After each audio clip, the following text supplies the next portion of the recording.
I'm attempting to watch 1,000 games of football before the end of the 2026 FIFA World Cup, and I'm going to be ranking every single one to find out which game is the greatest of the season. We're back covering action in the Australia Cup as Sydney FC take on Auckland. Now, I'm going to be completely honest here, lads. Nothing happened in the opening 85 minutes, and I'd say a large portion of that is down to the fact that the pitch was waterlogged to hell. Now, there weren't any visible puddles or anything showing on the pitch, but just from what I could see from the way the ball was moving and from what I was told by some people that actually went to the game, the pitch was very wet beforehand and before the game, and at halftime they decided to water the pitch even further, meaning that the game was just incredibly slow and bogged down. And honestly, I would be very surprised if one goal wasn't enough to win this game. And that one goal would be found for Auckland FC in the 85th minute when Guillermo Mai took a shot at Gus Hoofsloot in goal, who managed to save it, but only as far as new signing Lachlan Brook, who arrived at the back post to tap it in, making it 1-0 to the away side.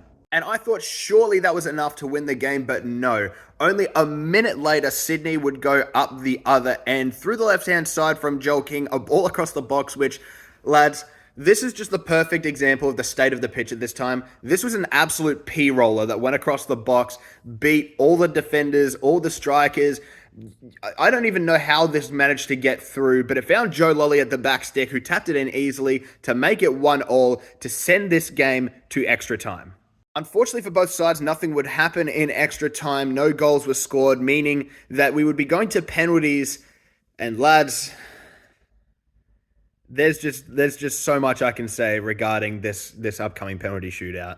Penalties would start with Cosgrove from Auckland stepping up and converting his penalty, followed by Ryan Grant, who converted his as well. The first save was made when Auckland would miss their second penalty taken by Guillermo May. Joel King would step up for Sydney, and a similar result, another saved penalty sending it in to the third round.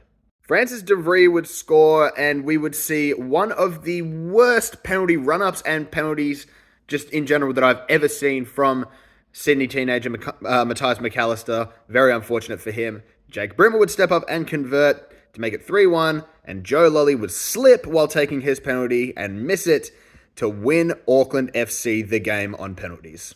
Overall, I don't know how to describe this game. It was absolute garbage for about 85 minutes. A quick fire double gave it some excitement, a shitty period of extra time, and an awful penalty shootout. Doesn't get much more PK League than that, lads. I'm going to rate this game a 3.7.